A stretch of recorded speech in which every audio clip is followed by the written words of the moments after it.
"You never owned the house," the lawyer told her daughter-in-law. Olivia went pale. Elaine, her mother-in-law, just turned the key. The locks were changed, the will rewritten. And the woman they called just the maid? She was now the owner, and they were just tenants of her silence. Wait, before we go any further, I gotta ask, where are you watching from? Drop it in the comments and don't forget to subscribe. They say children repeat what they hear. That day my granddaughter called me the cleaning lady. Her voice was soft. Her mother's cruelty wasn't. The vacuum hummed in the hallway like background noise to Elaine's thoughts, her hand sweeping absently across the baseboard with a microfiber cloth. The morning sun spilled through the oversized kitchen windows of the house she had once helped purchase, a house where she now moved like a shadow. She was on her knees, scrubbing a faint spill Olivia had stepped over hours ago, when a small voice floated down the stairs. "Mommy, is the cleaning lady gonna make my bed again?" Elaine froze. Her granddaughter, Lily, just 5, stood in pink socks at the top of the stairs, her curls messy, her voice feather-light, as if she'd asked something as harmless as what's for breakfast. Olivia, standing in the doorway, didn't even blink. She laughed. "Yes, sweetie, she'll take care of it." Elaine looked up, slowly, met Olivia's eyes. But Olivia had already turned, sipping her matcha latte, phone in hand.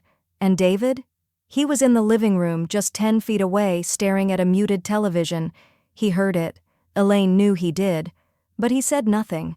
That night, the silence at dinner was louder than clinking silverware. Elaine didn't eat. She simply sat with them, out of habit, out of hope. No one asked about her day. Lily was scrolling through her mom's phone, parroting phrases like, "Ugh, so exhausting," and "it's giving old vibes." The words stung in ways Lily couldn't understand. But Olivia could. Elaine excused herself quietly, took her plate to the sink, and scrubbed. Again. Later, when the house was asleep, Elaine walked down the back hallway toward the door no one used anymore.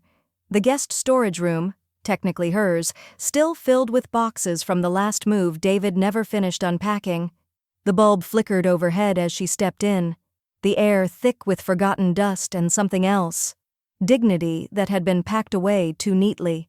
In the far corner, half covered by a moth-eaten Afghan, was the chest. It was solid oak, with brass corners and a locking latch. She had put it there herself nearly a decade ago when the house was purchased. They thought it was keepsakes, but it held much more. Her fingers trembled slightly as she turned the key. The hinges creaked like something waking up. Inside, carefully organized in labeled file folders, were documents she hadn't looked at in years, old bank statements, handwritten ledgers, medical directives. And at the very bottom, beneath a padded envelope of original house purchase receipts, was a thick, navy blue file marked in gold. Trust deed, clauses and contingencies. Elaine stared at it for a moment. The paper felt heavier than it should have. A voice echoed in her mind. Ava, her lawyer and friend, had said it years ago. "You're generous, but you're not a fool. If they ever forget that, make sure the paper remembers for you." Elaine sat back on her heels and exhaled slowly. They had rewritten her role in this house, but not the law, not the legacy, and certainly not the paperwork. She lifted the file into the lamplight and opened the first page. Her eyes scanned lines she'd once insisted be added, lines they'd never cared to read.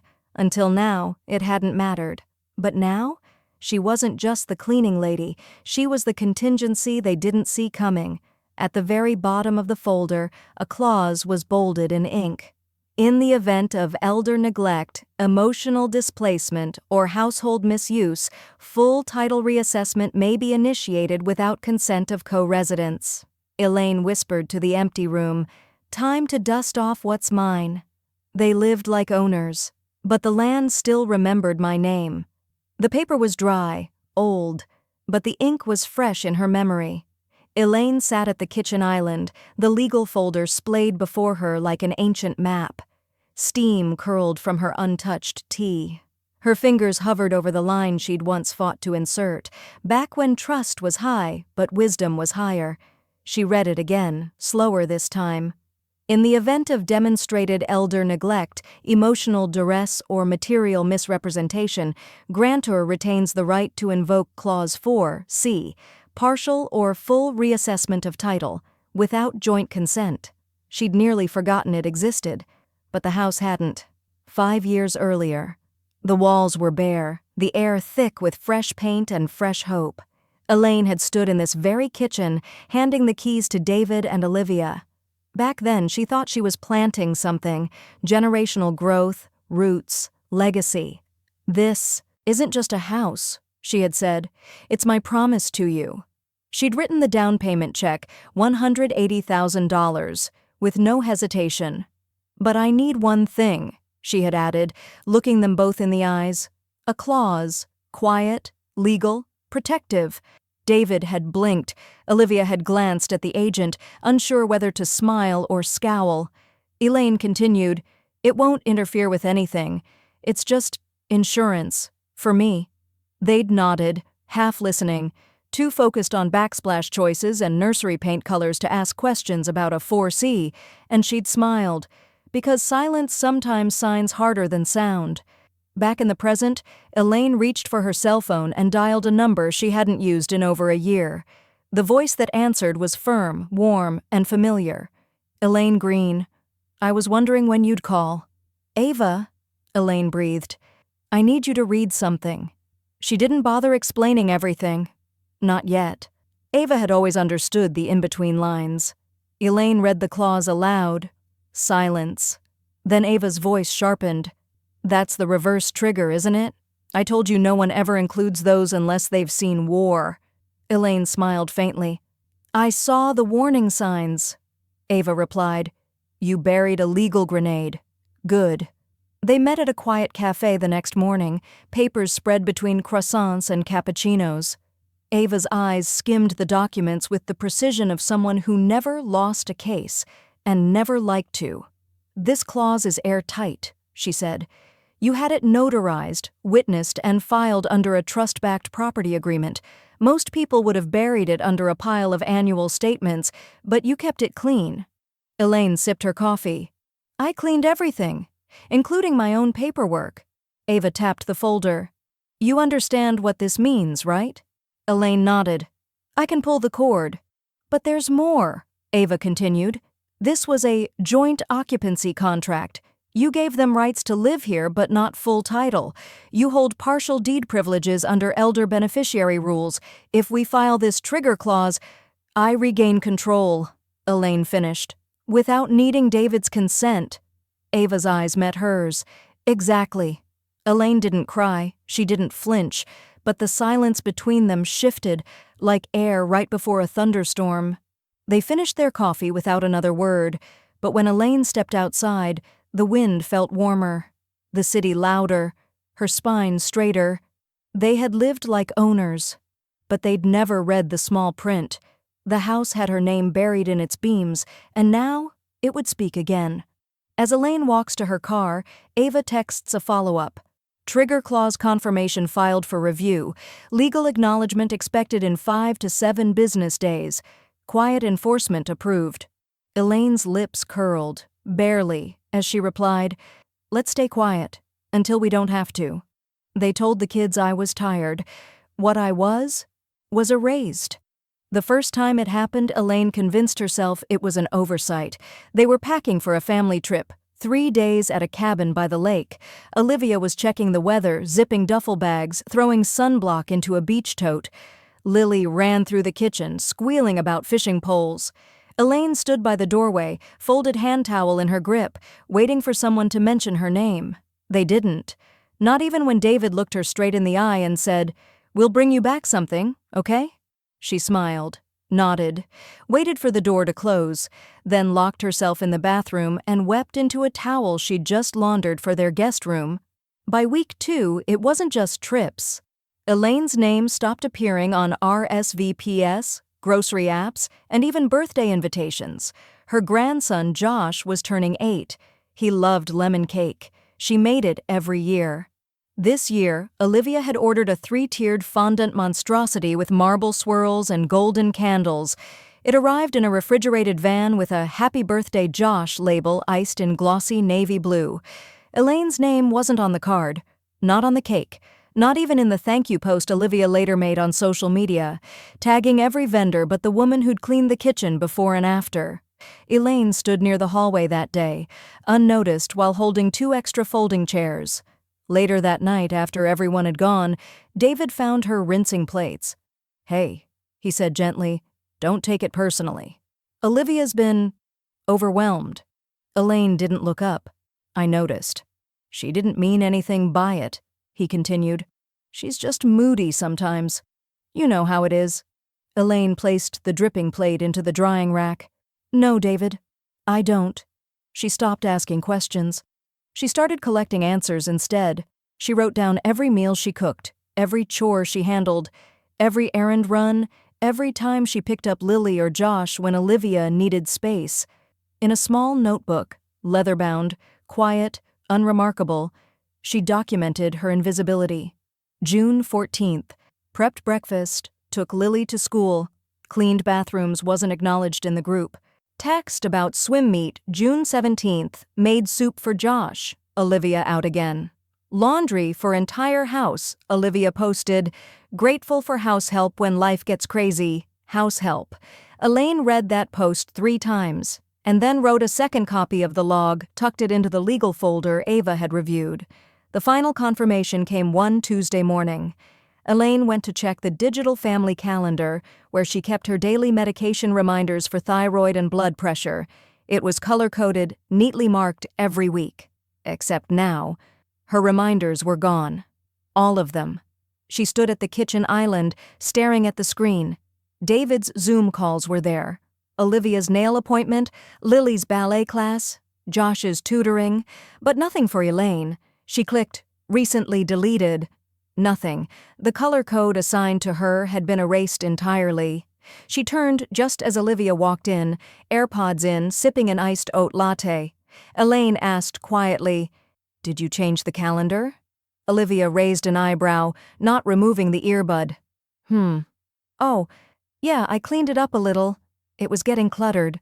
"Cluttered," Elaine repeated. Olivia smiled thinly. "We just need to streamline things, that's all. You still remember your pills, right?" Elaine said nothing, just smiled, and walked away, toward the garage, toward the storage room, toward her file.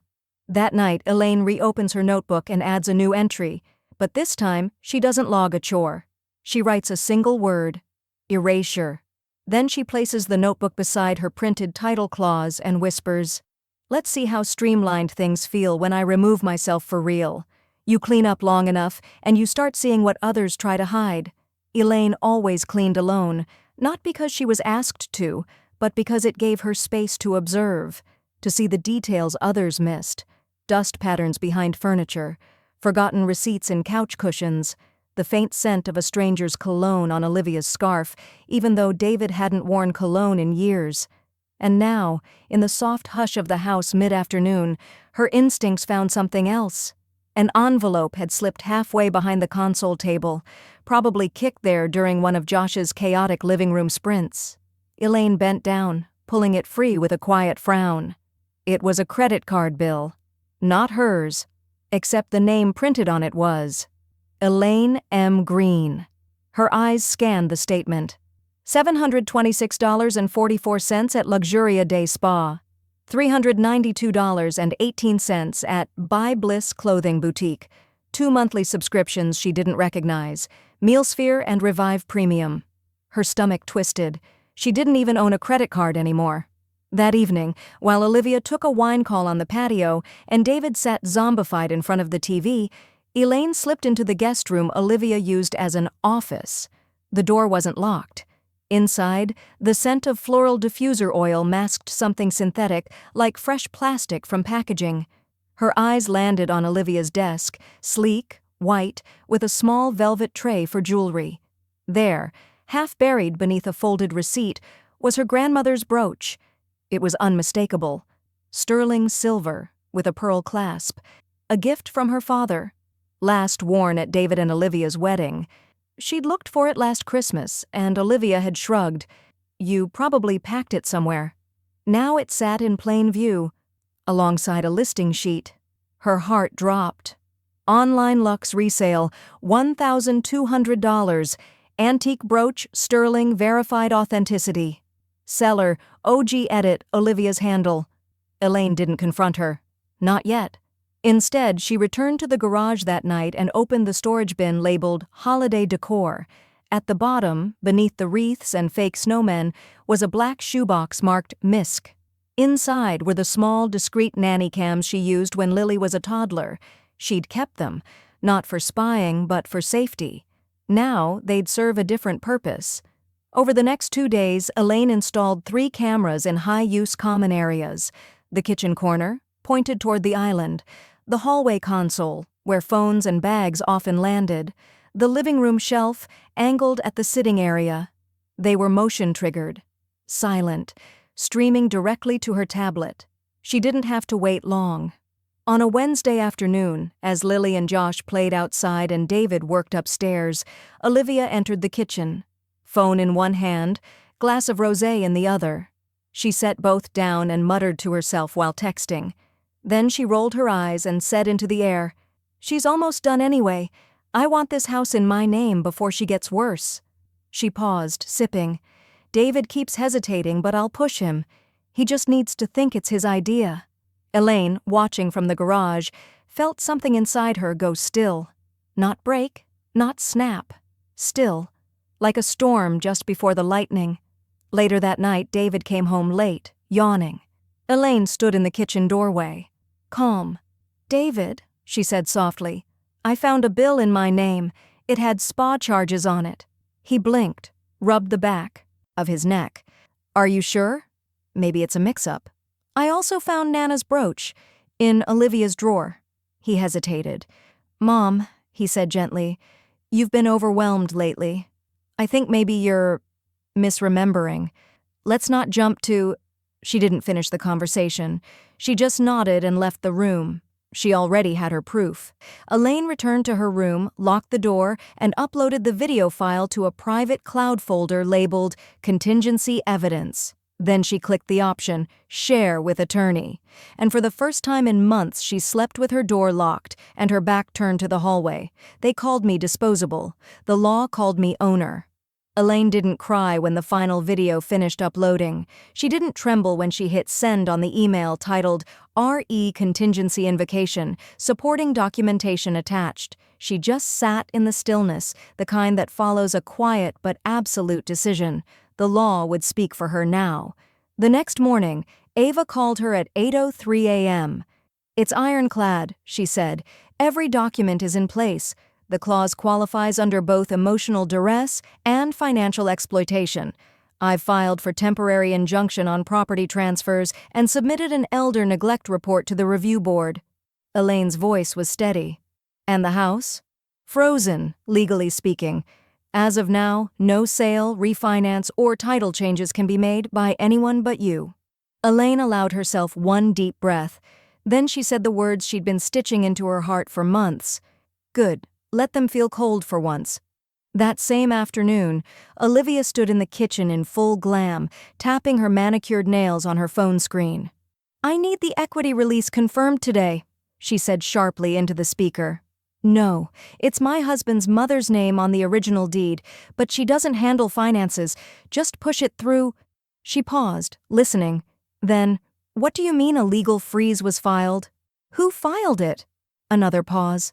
A color drained from her face that not even concealer could cover. She ended the call and stood very still.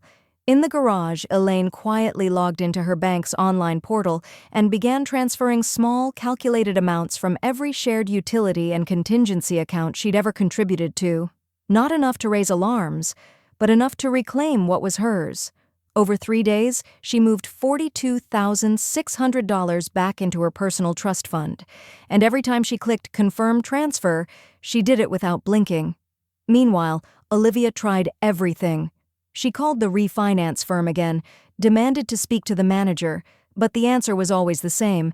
"We cannot process refinance or equity loan requests due to a title review flag associated with the current property trust." She turned to David next. You need to talk to your mother. She's sabotaging our finances. David rubbed his eyes. She's probably just confused. You said yourself she was acting. No, Olivia snapped. She's not confused. She's calculated. For once, Olivia was right.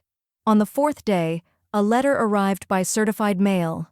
White envelope, bold black stamp across the front. Confidential, legal status update. Olivia opened it at the kitchen counter while Elaine folded dish towels nearby. Her eyes scanned it, frantic, then froze. This property is currently under legal reassessment. The existing title holder of record is not you. You are not authorized to initiate property-related financial action until formal ownership review is complete. She read it twice, then again. Elaine kept folding towels, silently, smoothly, like nothing had changed, but everything had. Elaine, Olivia said, voice low and clipped. What is this? Elaine looked up slowly. Looks like a letter. You filed something, didn't you? Elaine didn't answer. She just placed a perfectly folded towel on the stack and walked out of the room. That night, Olivia paced the hallway, muttering under her breath. David sat on the edge of the bed, stunned. She's trying to take the house, Olivia hissed. David blinked. She already owns part of it. You know that, right? She's old, Olivia spat. She doesn't know what she's doing. David didn't respond, because deep down, he wasn't so sure anymore. The next morning, Olivia stepped outside to check the mailbox. Tucked inside was a second envelope, smaller, no return address. Inside was a copy of the trust deed, highlighted in yellow marker. Trigger clause executed. Legal reassessment active. Title protection in progress. At the bottom, in fine print, filed by Elaine M. Green. They said I was making drama. I was documenting betrayal. The whisper campaign began with wine and whispers. Olivia, perched on a patio chair during her Thursday brunch with friends, dipped her sunglasses lower and said with mock concern, She's been forgetting things, repeating herself. I think she's slipping. David's worried. The friend across from her tilted her head. She always seemed so put together. Olivia sighed. But lately? She accused me of stealing. Can you believe that? Called the spa charges identity theft. It's heartbreaking, really. She paused just long enough to sip her rosé and added, I think we're reaching that stage. You know, early onset things. The table collectively tisked and shook their heads, already rewriting Elaine's story for her. By the weekend, David confronted her. It was dusk.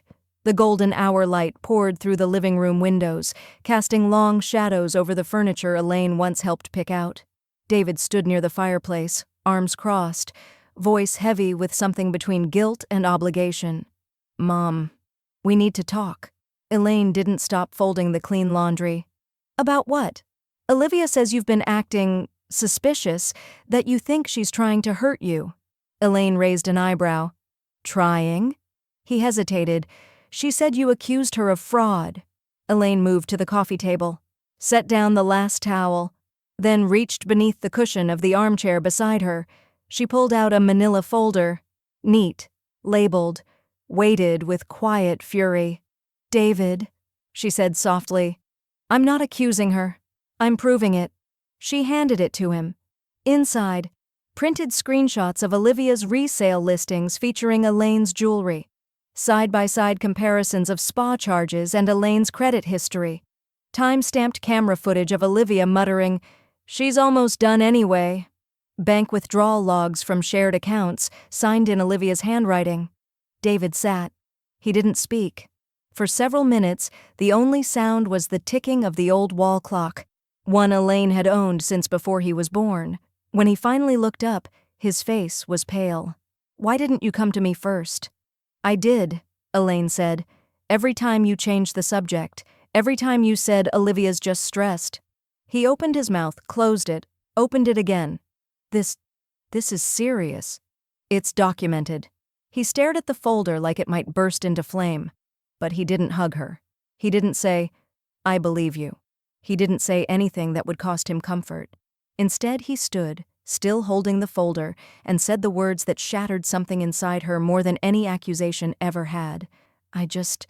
Wish you hadn't taken it this far. Elaine nodded slowly. That makes two of us. She left that night without slamming a door, without a suitcase, without fanfare. Just a weekend bag, a quiet Uber ride, and a prepaid hotel reservation under her maiden name. She told no one where she was going. Not Ava, not David, not even the grandchildren who would be told by Olivia, no doubt, that Grandma was taking a break. The hotel was small, coastal, and kind. The sheets smelled like lavender. The receptionist greeted her like a guest, not a ghost. Elaine stood in the room, the city lights twinkling through sheer curtains, and realized how long it had been since she'd existed in a space without being managed, explained, or erased. She sat on the bed, pulled out her tablet, and added a new file to her cloud folder. Phase 2. Financial separation in progress. Then she turned off her phone and slept without hearing anyone else's footsteps in the hall. The next morning, Olivia sent a text to the family group chat. Has anyone heard from Elaine? Her medication's still here and she left no note. Elaine, sipping hotel coffee from a porcelain cup, scrolled past the message and deleted it. She spent my name like a gift card. I froze the account mid-swipe. The first crack wasn't loud. It was a polite ding. Olivia stood at the checkout counter at Luxuria Spa, the air scented with eucalyptus and cucumber mist. Her platinum card gleamed under the light as she handed it over for her monthly recharge, $520 for IV therapy, facials, and anti-stress muscle therapy. The receptionist tapped it once. A pause. Tap again. The woman smiled awkwardly. I'm so sorry. It's not going through. Do you have another? Olivia's smile twitched. This is impossible, she snapped, snatching the card back. Run it again. I'm literally a founding member. But the woman only offered a shrug and a quiet, it says the account is no longer active. Later that day, she tried her gym. Her premium Pilates studio subscription? Cancelled. The family's second SUV lease payment? Returned due to insufficient funds. Even her preferred meal subscription app sent her a push notification. Payment method declined. Please update to avoid service interruption. By evening, Olivia was pacing the kitchen, iPad in hand, muttering, What the hell is going on?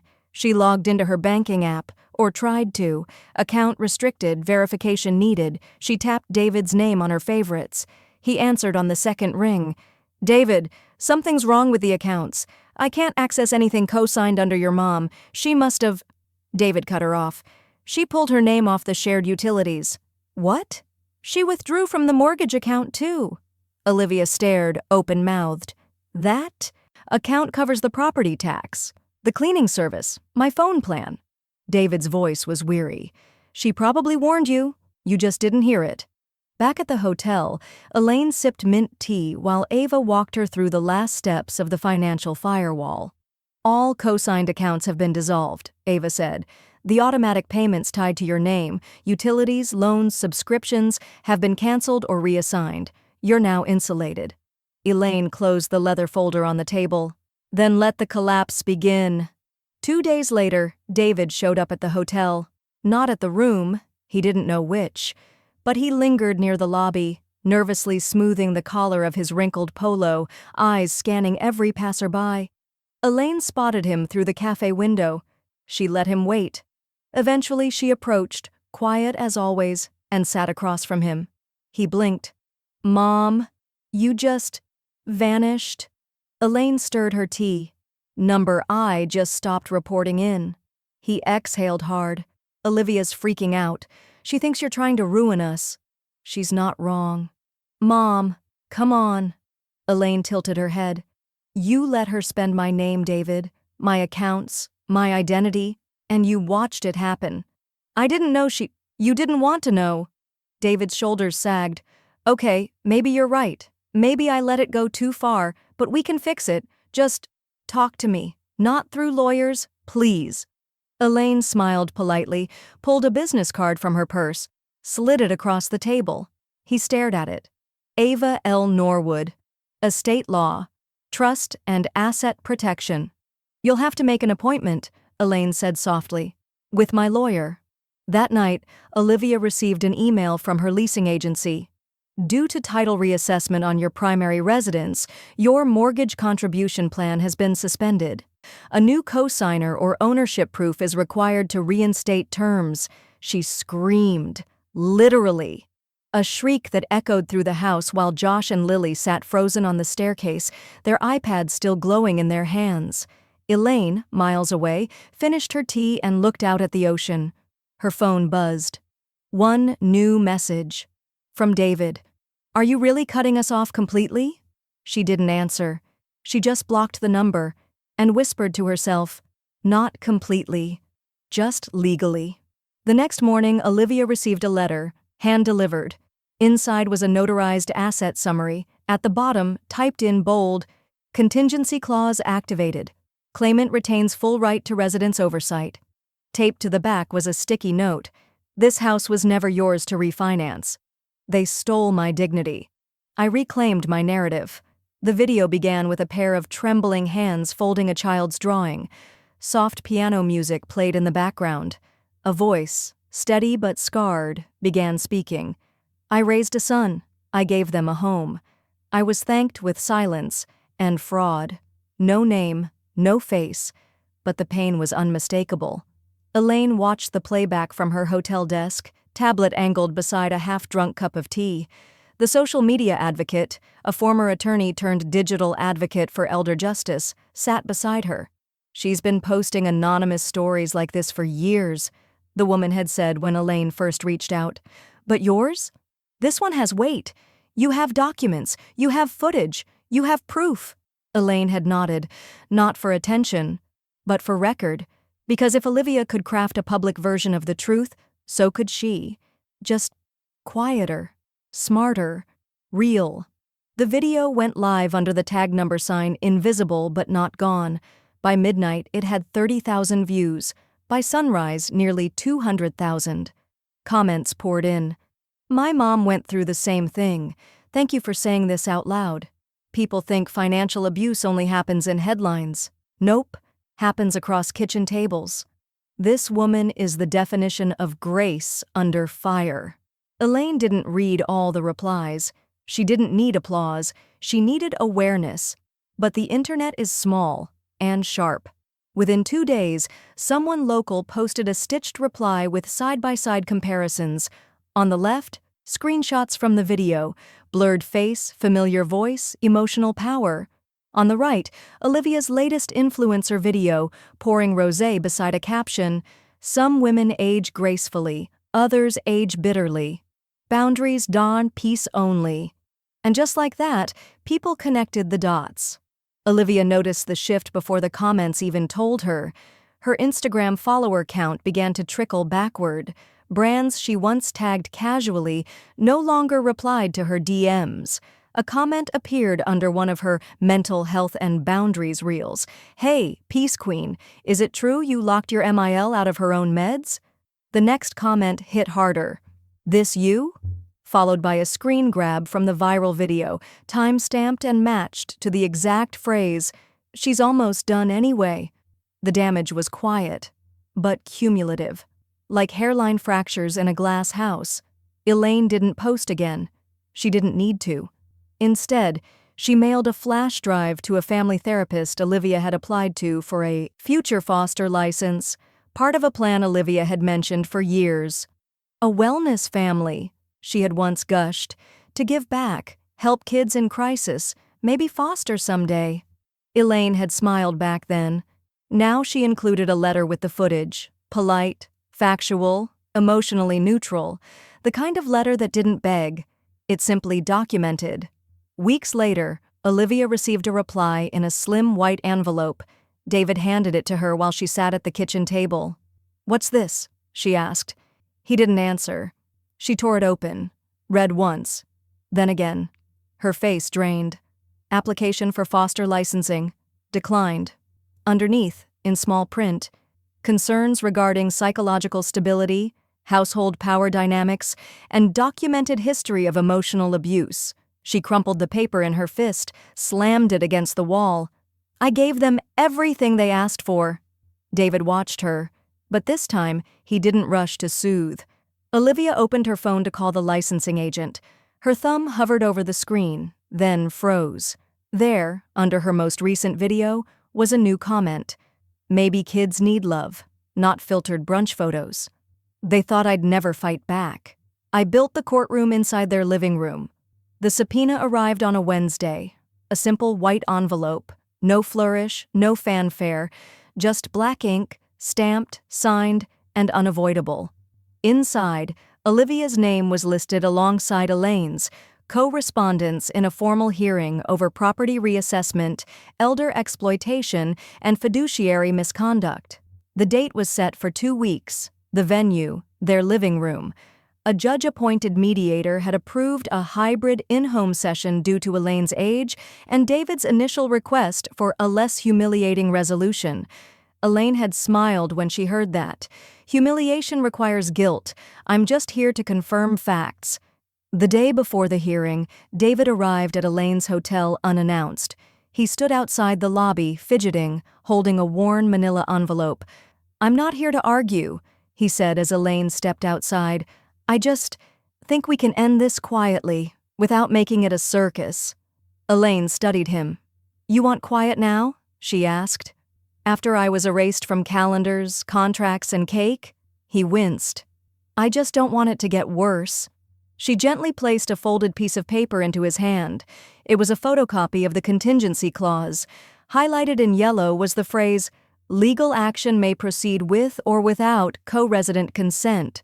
"You should read the fine print," she said, then turned and walked back inside. The next morning, the house was rearranged like a courtroom set from a low-budget legal drama. The judge, a calm woman in her 50s with steel-gray eyes and a voice that cut through protest, took her seat at the head of the dining table. The court clerk positioned a portable audio recorder on a stack of cookbooks. 2 chairs faced each other, Elaine in one, Olivia and David in the other. No filters, no curated lighting, just truth and evidence. Olivia wore a white blouse and forced humility. Her voice trembled strategically as she spoke. "We've been concerned about Elaine's memory, about her paranoia. She's confused. She thought I was stealing when I was just managing." She reached for a tissue, dabbed, not cried. "She's never been formally diagnosed, but sometimes she forgets where she is or repeats stories. We just want what's best for her, that's all." Elaine sat silent, still, until the judge nodded toward her. "Mrs. Green, do you have any response?" Elaine unzipped her leather portfolio. Inside, 2 sealed documents. She placed them on the table, face up. Psychological evaluation, Dr. Lena Morris, Ph.D., cognitive assessment, Dr. Saul Everett, geriatric neurology. Both were signed, recent, clean. She slid them across the table without a word. The judge skimmed them. Full cognitive function, no signs of memory decline, no psychological flags. Olivia's lips parted, eyes darting. Elaine spoke finally. "I may forget where I left my reading glasses, but I don't forget being told I'm irrelevant or watching someone sell my inheritance for spa points." She reached into her folder again, pulled out the printed screenshots of Olivia's resale account, bank transactions, and calendar deletions. One by one, she placed them on the table like playing cards. "This is what I remember, and what I kept, because I knew one day you'd try to call me crazy." David didn't say a word the entire time. He didn't even look at Elaine. The judge leaned back, stacked the documents, and took a breath. "This case has sufficient evidence to initiate full asset review. Until completion, I'm issuing a temporary freeze on all jointly held accounts, credit lines, and property transfer actions." Olivia gasped. The judge continued, eyes cold. "This includes mortgage negotiations, title refinancing, and external financial solicitations. You will not touch this house until we finish uncovering exactly who owns it." As the judge stood to leave, Olivia lunged for the evaluations, but the clerk snatched them first. Olivia hissed, "She manipulated this whole thing." Elaine stood, calm. "Not manipulated," she said softly, "documented," and walked out first. "They called me the maid. The court called me the plaintiff." Elaine didn't look like a plaintiff when she entered the courtroom. She wore soft gray slacks, a cream blouse, and pearl earrings passed down from her mother. She moved slowly, but not weakly. There was a precision in her pace, deliberate, measured. Every step said, "I am not invisible anymore." Across the aisle, Olivia adjusted her blazer 3 times in 1 minute. Her lips were pressed so tight they turned white. David sat beside her, shoulders hunched, his wedding band turning endlessly on his finger. The judge called the session to order. This wasn't a living room anymore. This was Superior Court, real courtroom, real testimony, real stakes. The clerk read the updated case title aloud. Elaine M. Green vs. Olivia Turner and David Turner claims emotional neglect, financial exploitation, property misrepresentation. Then the judge looked at Elaine. "Mrs. Green, are you ready to present your evidence?" Elaine nodded once, then opened her file. Her voice, when she spoke, didn't shake. The first video showed Olivia in the kitchen, laughing on the phone with a friend. "She still folds laundry like she's earning her keep. I swear, if she dies before the title flips, I'll sue the universe." The second clip was from the hallway camera. Olivia muttering as she passed, "Useless old woman. She thinks she matters." Gasps rippled through the courtroom. Elaine didn't react. She had already heard these.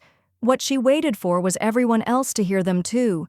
She clicked to the next file, an audio recording. Olivia's voice. "She's got a few years left, Max. I just need David to stall until then." David's face went pale. Olivia jumped up. "That was taken out of context." The judge banged the gavel once. "Sit down, Ms. Turner." Elaine reached into her folder and handed the bailiff a notarized transcript of the full conversation. "You were going to let me vanish into the walls of a house I paid for," Elaine said softly, "and call it peace." She didn't cry. But Olivia did. Tears streamed down her cheeks, not of guilt, but of panic.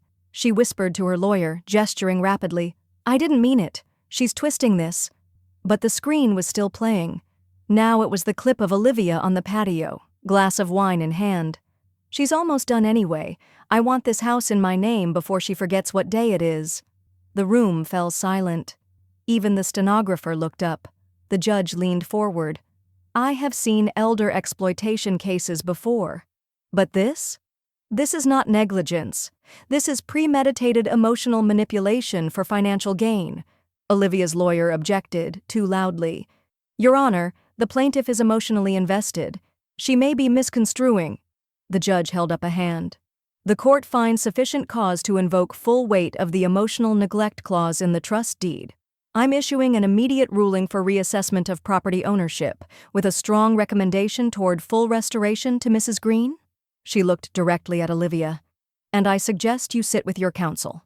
You may not fully understand what you don't own." Major twist number 2. As the judge adjourned, Olivia's lawyer leaned in, face grim. "You never owned the house." "What?" The lawyer held up a paper Elaine had slipped into evidence, an original copy of the title transfer agreement, with only Elaine and David's names. "David never filed the title amendment. You've been squatting under a false presumption of joint ownership." Olivia blinked. "But the mortgage—" "Doesn't matter," her lawyer said. "You signed as a resident, not as an owner." Olivia's mouth opened and closed like a fish gasping for water. "And Elaine?" She stood, collected her papers, and walked out without a word. That evening, Olivia sat in the driveway, stunned. A new letter was taped to the front door. One line, in typed bold, "Your 30-day notice begins now." Underneath it, handwritten in ink, "You may have posted brunches, but I own the house you faked them in. They tried to evict me emotionally. I did it legally." The sound of the envelope sliding under the door was quiet, but Olivia heard it like a gunshot. She rushed to the foyer, heart hammering, hair still wet from her post-meltdown shower. The envelope sat on the tile like a verdict. Her hands shook as she picked it up, tore it open, and read the words in cold, printed type. "Formal notice to vacate. Pursuant to ruling and property reassessment, residents David Turner and Olivia Turner are required to vacate the premises at 327 Briarwood Lane within 30 calendar days. No dear, no please, No signature, just a date, and the sound of a door locking behind her future. David was in the kitchen, staring into a half-empty mug of coffee like it held the answer to of this.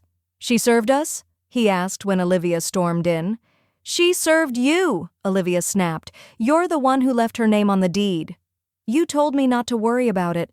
Well, maybe you should have listened less and read more." The silence between them had never been heavier. Elaine didn't deliver the notice herself. She let the clerk handle it, respectfully, efficiently. She was done knocking on doors that were never opened with kindness. Instead, she returned to the house later that afternoon, quietly, calmly, with her locksmith. "Front, side, garage," she said. "Change them all." The locksmith raised an eyebrow. "You expecting trouble?" "No," Elaine said, watching the sun set behind the rose garden she'd planted 20 years ago. "I'm ending it." The locks clicked into new place, one by one. She stood in the hallway afterward, breathing in the scent of lemon polish and old floorboards. For the first time in months, the house didn't feel heavy. It didn't feel like a museum of her own erasure. It felt like hers. Again. And this time, no one would laugh behind her back and call her the maid. David called, twice, then texted, "Can we have until the end of next month? It's hard with the kids. Please, Mom." Elaine didn't respond. Not because she was cold, but because he hadn't noticed when it mattered. She wasn't his mom when Olivia mocked her behind glass doors. She wasn't his mom when he let her belongings vanish into resale accounts. She wasn't his mom when he turned off her reminders and turned on her silence. Across town, Olivia's mask cracked completely. She sat in front of a ring light, eyes red, hair unbrushed for the first time in years. She hit record. "So, a lot of people have been asking what happened, why we're being forced out of our home, and I need to say, this was never about money. It was about control, about someone refusing to let go." She paused for effect. "I tried to love her. I tried to include her." The comments started pouring in before she could finish. "Girl, you called her useless on camera. Sit down. You stole from your MIL and now you want sympathy? You evicted her emotionally and now you're mad she returned the favor." Olivia's voice cracked. She ended the stream mid-sentence, and the clip went viral anyway. Later that night, a new video surfaced, stitched beside Olivia's tearful rant. It was Elaine's anonymous voice from weeks ago, layered over footage of Olivia laughing, wine in hand. "They told me I was lucky to live with them, but I owned the walls, I built the home, and now I'm just reclaiming what they thought they stole quietly." Underneath, the hashtag trended again, "The maid owned the house." "I cleaned their mess for years. Now I cleaned the house. For good." The moving trucks arrived at 9:02 a.m., not early enough to avoid neighborhood eyes, but early enough to make Olivia furious. She stood on the porch in designer sunglasses, arms crossed, directing the movers like they were paparazzi invading her privacy, ignoring the fact she no longer had any. Elaine stood on the opposite side of the lawn, watching from the shade of the old oak tree. A clipboard rested in her hand, its top sheet printed with bold legal lines, "Final property transition. Authorized occupant, Elaine M. Green." For the first time in a long time, the house wasn't arguing with her. It was exhaling. Boxes clattered down the porch steps. A lamp David once gifted Elaine, now chipped, was stuffed between two random crates marked guest room. Olivia barked instructions to the crew. "Not that one. That goes in my storage. Use the fragile stickers." David said nothing. He just packed quietly, his face flushed under the weight of too many years folded into cardboard. Elaine didn't interfere. She wasn't here to gloat, she was here to reclaim. The front door creaked on its hinges one last time as the movers hauled out Olivia's wardrobe. Inside, Lily tiptoed down the stairs holding a crayon drawing in her tiny hand. Her pigtails bounced with each step. "Grandma?" she asked, eyes wide. Elaine knelt. "Yes, sweetheart." Lily looked confused. "Mommy said you were mean, but you made me pancakes." Elaine smiled gently, taking the drawing, stick figures under a big red heart. "I just stopped being quiet. That's not the same as being mean." Lily wrapped her arms around her neck. A tight hug. the kind only children know how to give, simple and honest. Josh joined seconds later, silent but present. He didn't say much. He didn't have to. He just hugged her, too. Olivia called out from the porch, "Let's go." The children didn't move, until David came and gently took their hands. Elaine rose to her feet, eyes locked with her son's. There was no hatred, just a mutual understanding. You let this happen. You didn't stop it. Now you're part of the leaving. By noon, the house was quiet. Olivia stomped to the gate with a final bag slung over her shoulder. "You think you've won?" she spat. "You think this makes you noble? You humiliated us in front of everyone." Elaine remained composed. "I didn't make this public. You did, when you tried to turn cruelty into content." Olivia's jaw clenched. "This isn't over." Elaine stepped forward slowly. From her pocket, she pulled out a small gold key. Her original spare, once left in a kitchen drawer, Olivia had long since claimed as her own. She held it in the air like a relic. Light shimmered on its edge, and then she said, "Without venom, without malice, it is for you." Then she turned and walked back inside. The gate slammed behind Olivia like the punctuation on a sentence that would never be rewritten. Inside, the silence was sacred. The rooms echoed softly with emptiness, but not loneliness. Elaine moved through them, touching each doorknob, each banister, as if greeting old friends who'd survived the storm with her. In the living room, she signed the final legal document on the clipboard. The pen moved fluidly. Her hand didn't shake. Owner, Elaine M. Green.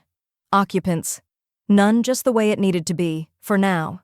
As she walked toward the back window, she spotted something on the garden table outside. A pale yellow envelope, no name, no stamp, just 2 words scrawled in Olivia's unmistakable handwriting. "For you." Elaine didn't open it, not yet. She simply slid it into the drawer beneath the hallway phone, beside her keys, and turned off the light. Some messes, she'd learned, didn't need to be cleaned up. Some just needed to be left. They erased me from the dinner table. I erased them from my future. Elaine sat at her lawyer's desk, pen poised, paper waiting. The overhead light buzzed softly above them, casting a warm glow on the mahogany surface. Ava, her longtime attorney and now confidant, slid the freshly typed document toward her. "The new will," she said simply. "Final copy, no contest clause included. Once signed, it overrides everything before." Elaine nodded. Her fingers hovered above the signature line. In her head, she didn't hear legal language or formality. She heard Olivia laughing at her from the patio. She heard David telling her, "Just ignore it, Mom. She's under stress." She heard her own voice, small, afraid, quiet. But now, it was only the sound of ink scratching across paper. A single stroke, then another, until her name was printed boldly at the bottom. The new will was nothing short of poetic revenge. She left a small trust to her grandchildren, distributed only when they turned 25 and could choose their path without influence. She gifted a significant portion of the property's value to the Women's Legal Resilience Fund, an organization that helped women escape financial manipulation, elder abuse, and coercive control. And then, finally, she inserted the clause she'd been waiting to use. All prior beneficiaries named David Turner and Olivia Turner are hereby revoked in full.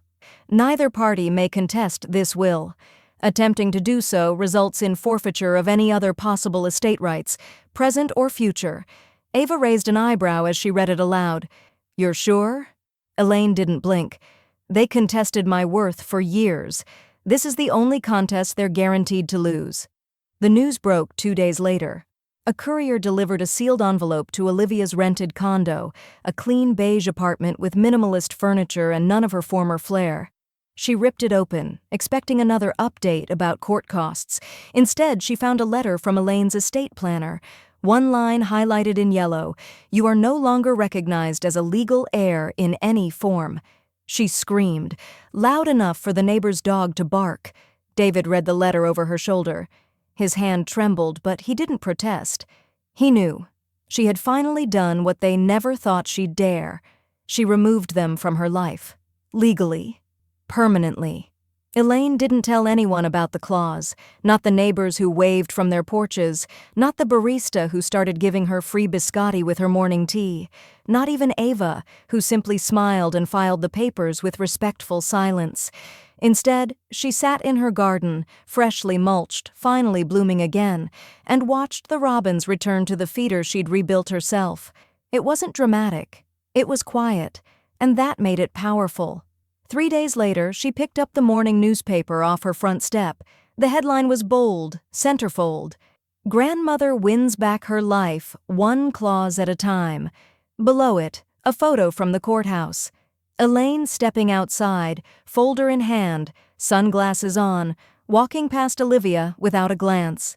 The article was sympathetic, sharp, and saturated with justice. It quoted anonymous sources. It detailed the court filings. It named the trust she'd funded. But most importantly, it named her, not as a victim, but as a plaintiff, protector, and property owner. Across town, Olivia's social media was ablaze again, but not with sympathy. A stitched video showed her ranting, followed by a split screen of Elaine's court victory. Hashtags included, "See inheritance I earned," "See the will she wrote," "See you can't erase Elaine." Olivia shut off her phone, not because of embarrassment, but because the internet now echoed the one thing she couldn't silence: Elaine won. That night, a journalist emailed Elaine asking for an interview, but her reply was simple: "Thank you, but my story is already written, in ink and in peace." Still, she folded the newspaper carefully, taped it into the back of her journal, then closed it with a small, satisfied sigh. She laughed at the maid. The maid now owned her labels. The house smelled like rosemary and butter.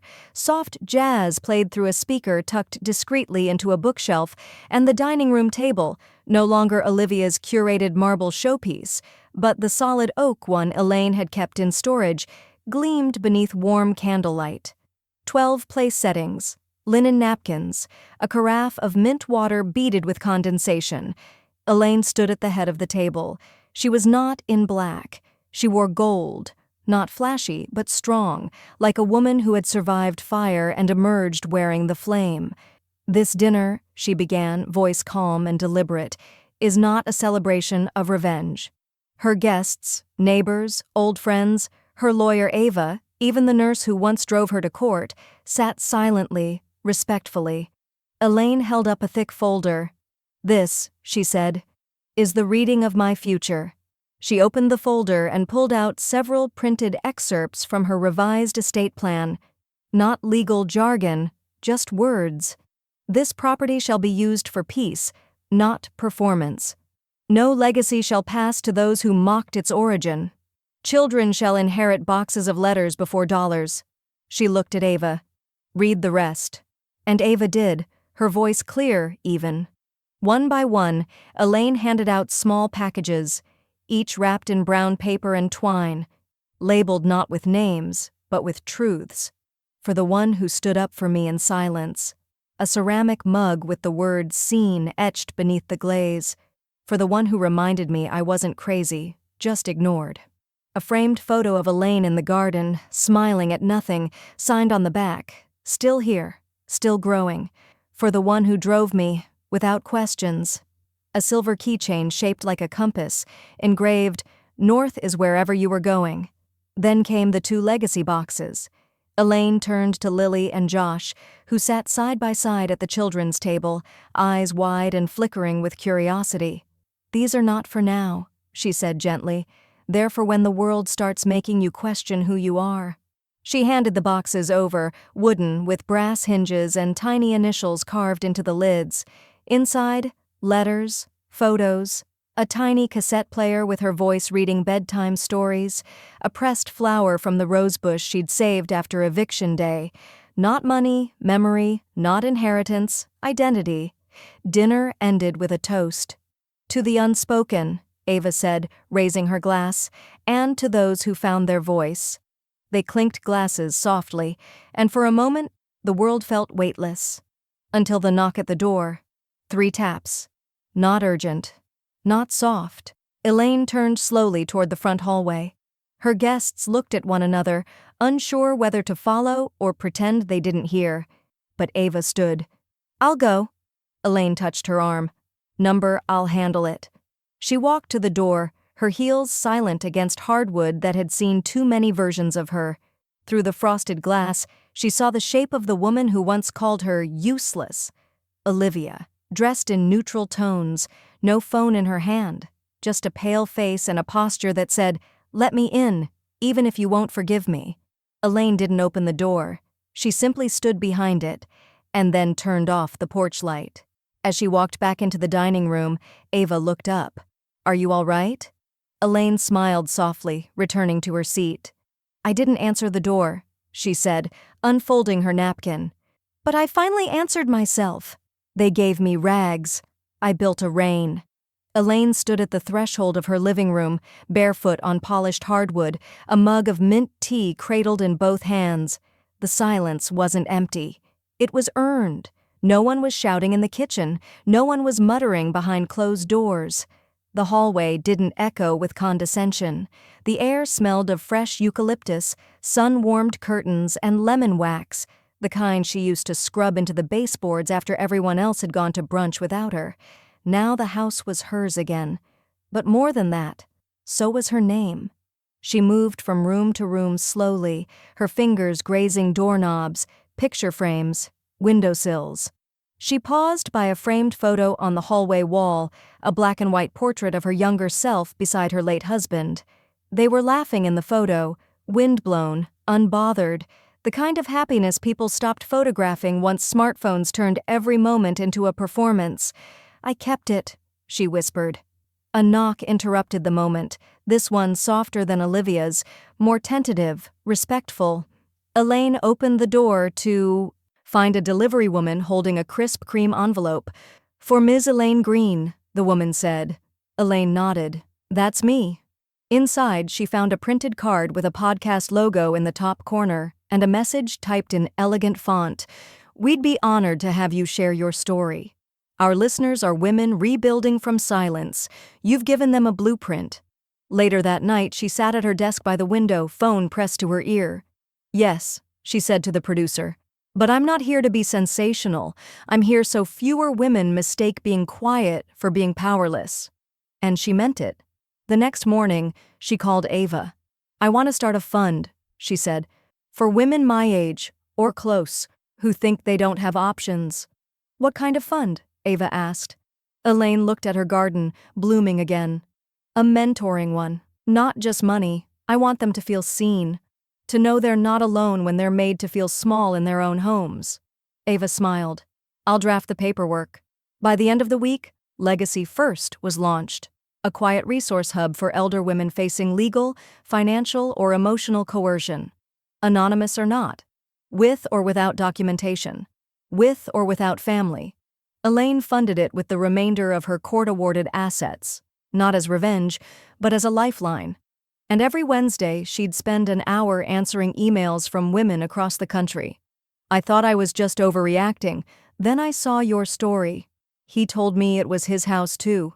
It's not. Thank you for reminding me I'm still a person." Each one reminded her that legacy wasn't about what you left behind. It was about who got to keep standing when everyone else wanted you erased. One morning, she opened the front door to greet a new hire, a young woman in a neatly pressed apron holding a checklist and a vacuum strapped across her shoulder like a guitar. "Hi, Ms. Green. I'm Cynthia, the housekeeper you requested." Elaine stepped aside to let her in.